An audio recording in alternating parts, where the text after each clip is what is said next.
రాజకీయాల్లోకి అడుగుపెట్టిన తర్వాత వ్యక్తిగత అలవాట్లకు స్వస్తి పలకాల్సి ఉంటుంది. మనకున్న బ్యాడ్ హ్యాబిట్స్ను కంట్రోల్ చేసుకోవాలి. గుడ్ హ్యాబిట్స్ కూడా లిమిట్లో ఉండాల్సిన అవసరం ఉంది. ఇక పర్సనల్ లైఫ్లో ఉండే ఇల్లీగల్ ఎఫైర్స్ సుప్రీంకోర్టు ఎంత సపోర్టివ్గా తీర్పులిచ్చినా ప్రజా జీవితంలో అడుగుపెట్టినప్పుడు వాటిని అదుపులో ఉంచుకోవాల్సిన అవసరం ఉంది.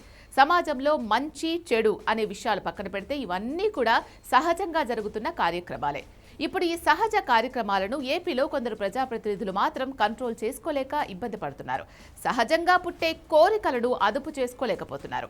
2019 నుంచి అవంతి శ్రీనివాస్, అంబటి రాంబాబు, గోరంట్ల మాధవ్ వంటి వారు 2024 వరకు ఇబ్బంది పడితే 2024 తర్వాత కోనేటి ఆదిమూలం, అరవ శ్రీధర్ వంటి వారికి పర్సనల్ లైఫ్ రొమాన్స్ చుక్కలు చూపించింది. ఇప్పుడు అరవ శ్రీధర్ వ్యవహారం హాట్ టాపిక్ అవుతోంది.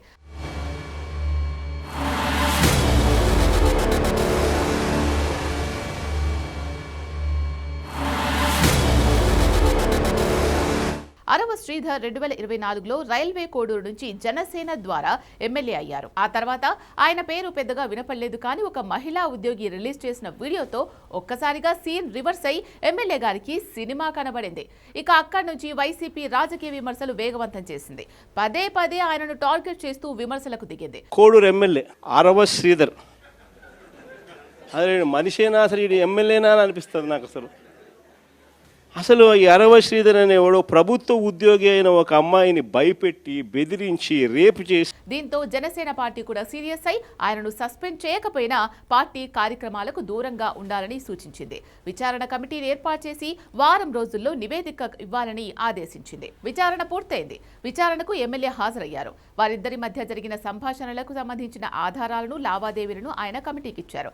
కానీ కమిటీ విచారణకు ఆరోపణలు చేసిన మహిళ మాత్రం హాజరు కాలేదు.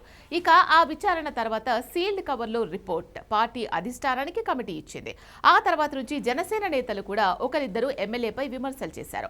ఎమ్మెల్యే అసెంబ్లీ సమావేశాలకు హాజరు కాకపోవడాన్ని తప్పుపట్టారు.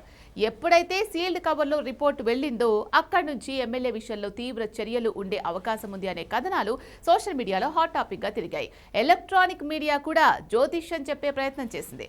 ఆయనను సస్పెండ్ చేయడానికి పవన్ సిద్ధంగా ఉన్నారని చెప్తూ మంగళగిరి జనసేన కేంద్ర కార్యాలయంలో పవన్ కళ్యాణ్ సీరియస్ అయిన అంశాన్ని ప్రస్తావించింది. సస్పెండ్ అయిన తర్వాత అరెస్టు కూడా చేస్తారని మీడియా హడావుడి ఒక రేంజ్ లో చేసింది.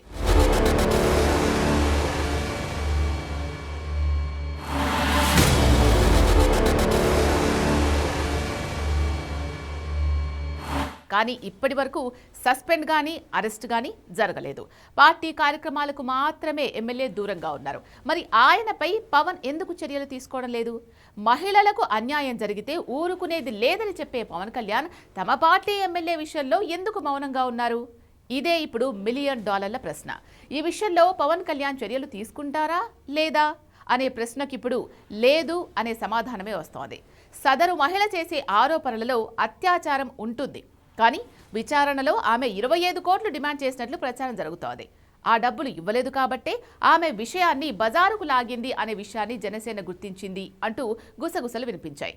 ఒకవేళ ఈ వ్యవహారం కోర్టుకు వెళ్లినా సరే అరవ శ్రీధర్కు ఆమెకు జరిగిన సంభాషణలు చట్ట వ్యతిరేకం కాదని, 6 సార్లు అబార్షన్ అంశం కోర్టులో నిలబడడం కష్టమని జనసేన ఒక నిర్ణయానికి వచ్చేసిందని టాక్ వినపడుతోంది. అందుకనే ఎమ్మెల్యే విషయంలో జనసేన పెద్దలు నిర్ణయాన్ని వాయిదా వేసినట్లు చెప్తున్నారు.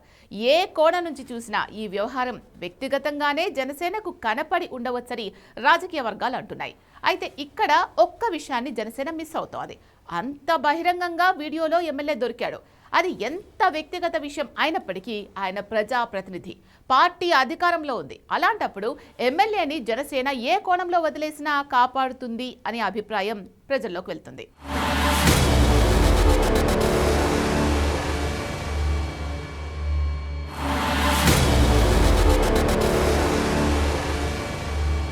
పవన్ కళ్యాణ్ ఎక్కడ దొరుకుతారా అని ఎదురు చూస్తున్న వైసీపీకి ఈ విషయంలో జనసేన క్లారిటీగా దొరికింది. కాకపోతే ఆ మహిళ మీడియా సమావేశంలో చేసిన వ్యాఖ్యలతో వైసీపీ భుజానికి ఎత్తుకోలేదు.